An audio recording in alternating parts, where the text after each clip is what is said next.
Hello my fellow musers, stargazers, daydreamers, I'm Mystic, these are my hands, and welcome back to my channel. I'm going to try to keep this intro a bit brief since I've technically already done one for this project. This video is a part 2. The footage got too long and I had to split it, so if you haven't watched part 1, please pause this video and go watch that one first. But to sum up, Miss Bay. No, there is too much. Let me sum up. Last time I painted the first of 2 puzzle piece shaped sides of a bookshelf. I gave clues as to what fantasy franchises I would be painting. Both contain dragons, flying sports, dysfunctional families, coming-of-age stories, enslaved creatures, hilarious twin characters, and they were both originally children's stories. And of course I nerded out on a rendition of Adaptation Wars with Mystic. This time I'm going to paint the other side and come to a ranking of said stories. So here goes nothing. The first puzzle piece was How to Train Your Dragon. The second one is... That's right, my fine folks, it's Harry Potter! Give yourselves a good old slap on the back if you got that one right. Harry Potter, one of my very favorite book series of all time. But before I fall into the inevitable chaos rant that is bound to happen when we get to the Adaptation Wars portion of today's video, let's talk about my design process. You know, zen out a bit first. For this side of the bookcase, I went back to my comfort zone. The good old collage style. I didn't have a ton of space, but I still wanted to stuff in as many things as possible. I want you to look at this thing and go, yeah, that's the epitome of Harry Potter, without me having to go through the arduous task of painting people on a 5x5 wonky shape. So I started with the simple shape of Hogwarts. Then, just for some pop of color, I painted the 4 house scarves intertwined in the background. Then I chose some of the most iconic items and creatures from the Harry Potter universe to paint in the foreground. Here are a couple of the things that you're going to see take shape in the coming minutes. The Triwizard Cup, the Flying Key and Snitch, Luna's glasses combined with Harry's lightning bolt scar, just to play with expectations, Fox, Hedwig, and Lupin's werewolf form. I came up with this design myself, and I'm pretty proud of it, so what do you guys think? Alright guys, you ready for some story time? I wanted to tell you guys real quick about something funny that happened during the planning stages for this bookcase. This friend that just got married, we'll call her Kiki, has been one of my closest friends for quite a while. Our friendship for a time kind of revolved around Harry Potter, and I'm not overstating. Pre-COVID, we bonded over Harry Potter pub quizzes every week, and we did pretty good at them. So when Harmony, Mando, and I sat down to choose the 6 franchises on the puzzle pieces, it should have been obvious to me, except somehow it wasn't. Together, we ruminated. Hunchback, easy. Avatar, incontestable. Moana, duh. How to Train Your Dragon, undeniable. Naruto, apparent.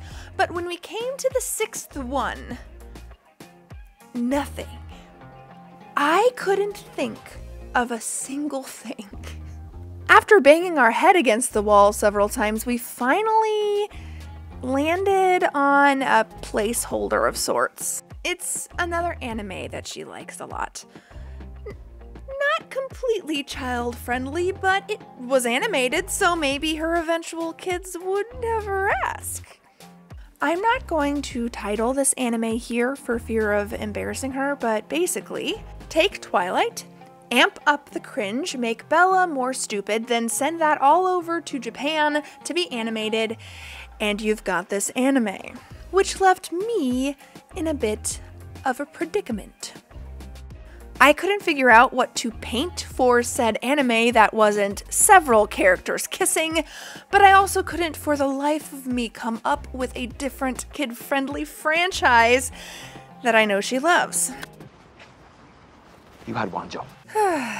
Then, while I was seeking someone to commiserate with about my plight, Harmony just looks at me and goes, "What about Harry Potter?" Alas, I'll never forgive myself. All right, my friends, prepare yourselves. Welcome to Adaptation Wars with Mystic, the part of the show where Mystic attempts to stay subjective about her opinions. Spoilers, I fail. If you take a quick gander at the timestamp, you may feel an odd sensation overcoming you. That is the temptation to say, "But Mystic, surely you can't talk about Harry Potter for 20 minutes straight?" Watch me. And don't call me Shirley. Broadly speaking, the Harry Potter movies are good. If the books and the films were paintings sitting next to each other on the wall in a gallery, they'd look more or less the same.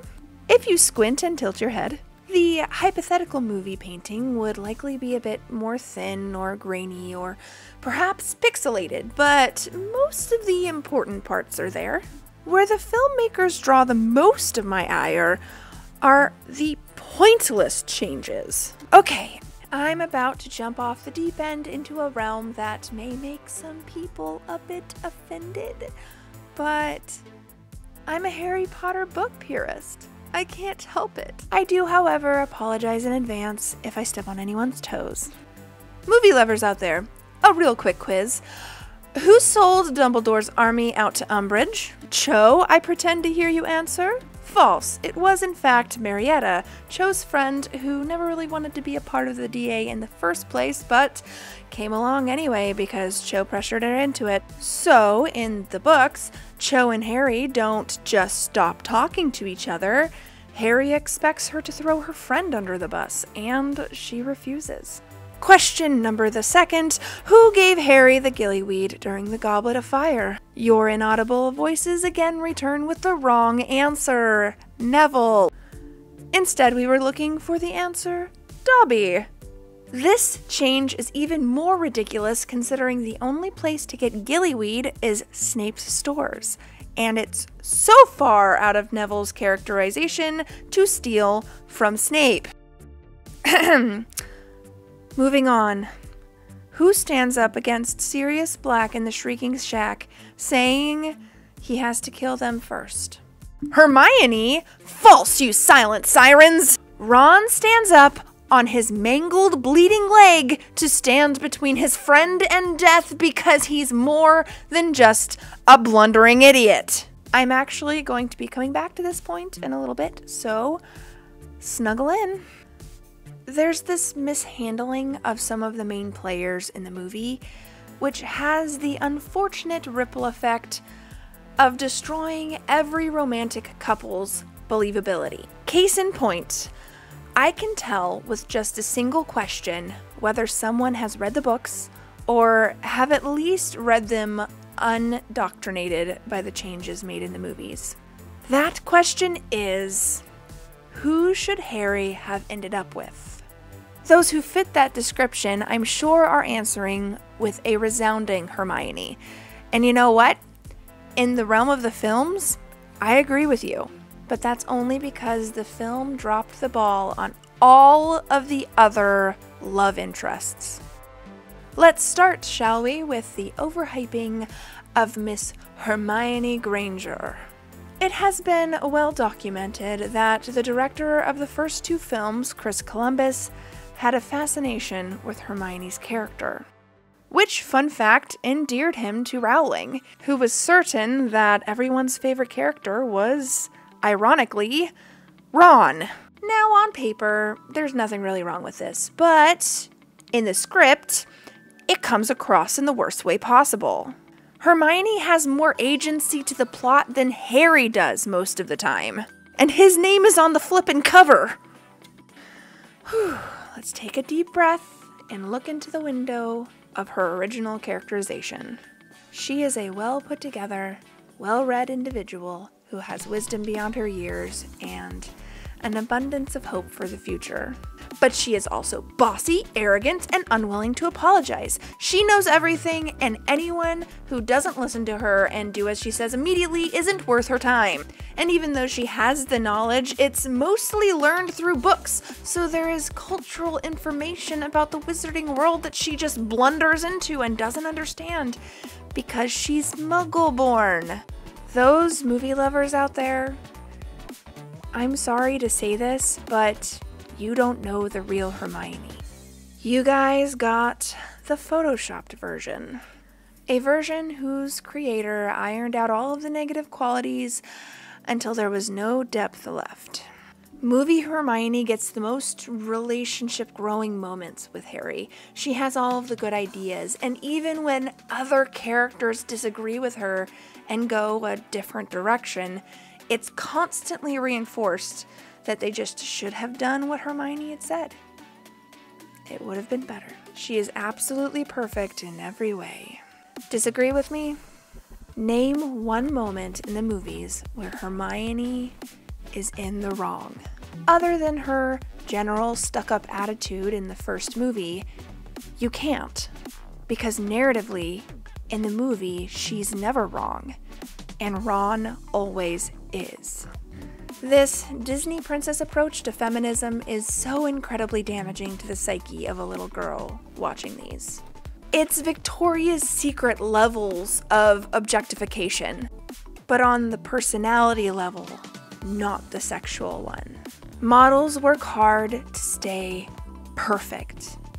Perfect weight, perfect makeup, perfect hair, and then their images get sent off to be perfectly edited, and we, as normal everyday women, see them and know that we'll never measure up because it's impossible.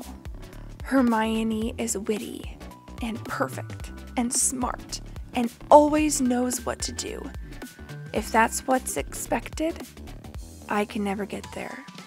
But boy, can I identify with her in the books. Too busy reading to really care about how she looks? Same. Resident actually troll? Me. Bossy and condescending? Wow, I'm roasting myself. In all seriousness, it's important to know that we can be both. Because we can be both. Smart and dumb, kind and mean, beautiful and a hot mess. And that's okay. Whew, let's move on to the love interests.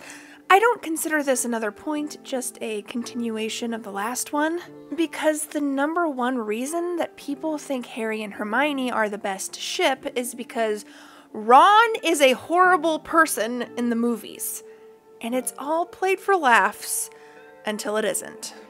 Harry and Ron's status as best friends in the film is believable for all of 2 seconds. Ron does nothing but undervalue everyone's feelings but his own, and is generally just an outlet for the younger people in the audience to giggle at because he's stupid. Ron in the books is not an idiot, and his humor trends more on the sarcastic side than the blundering nincompoop we get in the film. He is Harry's and Hermione's introduction to the wizarding world. Things that they've never experienced, he gets to show off, and he does with joy. He is the one who explains to them and the reader about the world around them most of the time. This is seen most poignantly in the scene directly after Draco calls Hermione a mudblood for the first time. Ron puts himself in harm's way to defend her honor, and then he sits in Hagrid's hut sputtering between anger and slugs just how disgusting of a word it really is. During this scene, she never knows to feel offended. She's just worried about Ron. But of course, good old Columbus can't make Hermione seem like she doesn't know something. So he gave the explanation to Hermione and took away the righteous fury that should have been Ron's, since he has the cultural context. The next scene that shows so obviously why movie audiences want to throw Ron in the bin is this. Disclaimer, the bad English accent is meant to show that I am reading from the books. "That is the second time you've spoken out of turn, Miss Granger," said Snape coolly. "5 more points from Gryffindor for being an insufferable know-it-all." Hermione went very red, put down her hand, and stared at the floor with her eyes full of tears. It was a mark of how much the class loathed Snape that they were all glaring at him, because every one of them had called Hermione a know-it-all at least once, and Ron, who told Hermione she was a know-it-all at least twice a week, said loudly, "You asked us a question and she knows the answer. Why ask if you don't want to be told?" Snape advanced on Ron slowly, and the room held its breath. "Detention, Weasley." Here's that same scene in the movie. That is the second time you've spoken out of turn, Miss Granger. Are you incapable of restraining yourself, or do you take pride in being an insufferable know-it-all? He's got a point, you know. 5 points from Gryffindor. Catch the difference? What the actual crap? This is the embodiment of how they screwed up Ron. Just for context, this scene takes place while their friendship is still on pretty rocky terms because of Crookshakes and Scabbers. So yeah, he'll rib Hermione for being a know-it-all and insufferable, but in the end, she's his friend, and he sticks up for his friends. It's scenes like these that make me understand. Movie Ron is all of his negative qualities and all of Hermione's. There's almost nothing good about him, which is a darn shame, because he really is one of my favorite characters in the books. I see Ron and Hermione's friendship in the books as real, because it reflects relationships that I have in real life. The type of friends that all we can do when we get together is make fun of each other, to the point that witnesses gasp and expect us to actually fight. It's a respect that says, I know you well enough to know that I can poke fun at you, and you'll just elbow me with a grin and move on. I find it refreshing because some people get it and some don't, and I think Rowling did really good showing what it's like to be an outside observer to this kind of friendship. Things like this. Harry got so tired of Ron and Hermione sniping at each other over their homework in the common room that he took Sirius's food up to the Owlery that evening on his own. Or this. "That's the bell," said Harry dully, because Ron and Hermione were bickering too loudly to hear it. They did not stop arguing all the way down to Snape's dungeon. Harry has always seen arguing as a bad thing, so he's continually perplexed as to why Hermione still checks Ron's homework or considers him a friend at all when all they do is fight. But from their point of view, it's not a fight. It's the way they communicate as friends. It's the way they choose to show each other respect, by not hiding how they truly feel about the situation. So, in the books, when their griping slowly turns to flirting, and then a way to show jealousy, and then finally to romantic encounters, it feels natural. In the films, it feels like Hermione is a battered woman. And now we've come to the last person in this romantic quadrahedron, Ginny. Oh my goodness, Ginny. They kept almost nothing of her true self in the movies. Movie Jenny never grows past the little girl with the screaming, squealing crush on Harry. She's a wet blanket that needs to be wrung out, but book Jenny, man, I want to be her friend. She is confident, beautiful, and courageous with the determination to outshow her many brothers. Harry and her relationship is so much more natural. It's the slow realization that Harry doesn't just enjoy the bureau because of Ron. It's the recognition that the smell that he associates with home, comfort, and belonging is her hair. It's the steady deconstruction of his status as just Ron and Hermione's friend to include her as an integral part of his life experience. It's subtle, and I love it. Okay, now that we are done with the romantic entanglements, I've got a couple more nitpicky things I wanted to talk about. I know I've already mentioned Ginny and Ron, but they're not even the only ones in their family that the film betrayed in their portrayals. The twins being perhaps the only exception, all of the Weasley children get shortchanged in the movies.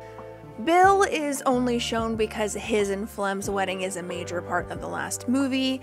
Charlie is completely omitted, but for a couple of lines referring to him. And then there's Percy. His betrayal of his family in order gets completely unmentioned, which sadly removes almost all of the emotional weight from Fred's death, which they didn't even film, and that's just unforgivable because Fred is the best Weasley. Fight me. Lastly, house elves. I understand that having a fully CGI character really adds up when it comes to the budget, but these movies made a ridiculous amount of money, so that argument only really gets you as far as the first movie. Get us our house elves, please.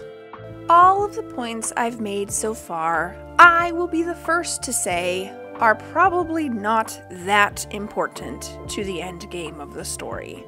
They break my heart and stir up my rage, but when seen from the point of view of the film creators, who had to take increasingly longer books and force them into the cinema standard 2 to 2.5 hours, they did okay. The story-breaking differences are few and far between, non-existent depending on your point of view, but there is one that I want to talk to you about before you go. Voldemort's backstory. Tom Riddle has shown us from his actions that he is an evil character, and I subscribe to the show don't tell method of storytelling, but there is a theme that is built in both film and book that grows throughout the story. That is, that Riddle and Harry are scarily similar. It presents this theme and then grows the anxiety around it to the point of isolating Harry from those he loves around him. We get drip-fed with different reasons throughout the narrative. This example as to why they're the same, as well as why they're different. They're both orphans, yet they're in different houses. They're both parcel mouths, but Harry drew the sword of Gryffindor from the hat. Harry keeps feeling hatred towards Dumbledore, but it was actually the part of Voldemort's soul inside of him all along. And this is the crux of the problem. The movie treats the destruction of the Horcrux inside Harry as the end, which it is, but it never tells the true beginning. So, I will. Merope Gaunt had one joy in life, staring at the attractive Muggle debutante that liked to show off his attractive carriages and attractive face and attractive lifestyle around town. Tom Riddle.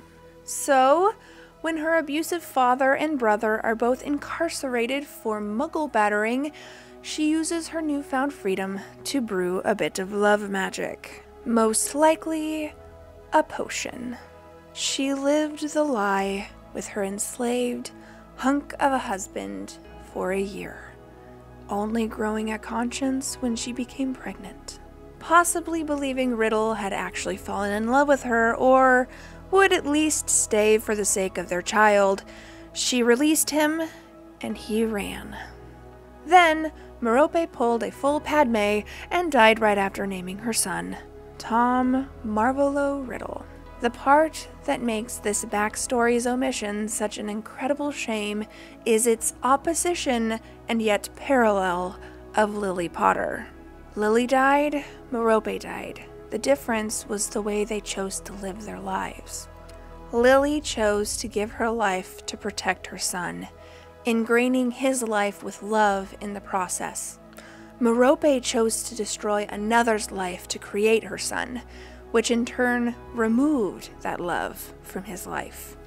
They're almost true opposites of each other, and they both made a choice that directly affected their sons. One positive, one not so much. And so we've come to the end. If you have any question as to which one of these I think did it better, start this video over, because I don't think you've been paying attention. In this segment of Adaptation Wars, the winner is the books. Now comes the gladiatorial debut of my ranking of these stories. Truthfully, I'm kinda running out of time, so I'm just going to label them based on my enjoyment. I completely understand that your opinion on these stories may be completely different, so please understand that this is my subjective opinion, and I'm not trying to hurt anyone's feelings. So here goes nothing. Number 1, Harry Potter books. Number 2, How to Train Your Dragon films. Number 3, Harry Potter films. And number 4, How to Train Your Dragon books. And here it is, the finished product, guys! Why don't you let me know down in the comment section what 6 franchises you would want on a bookcase like this? Well, my friends, we've done it. The end of another video.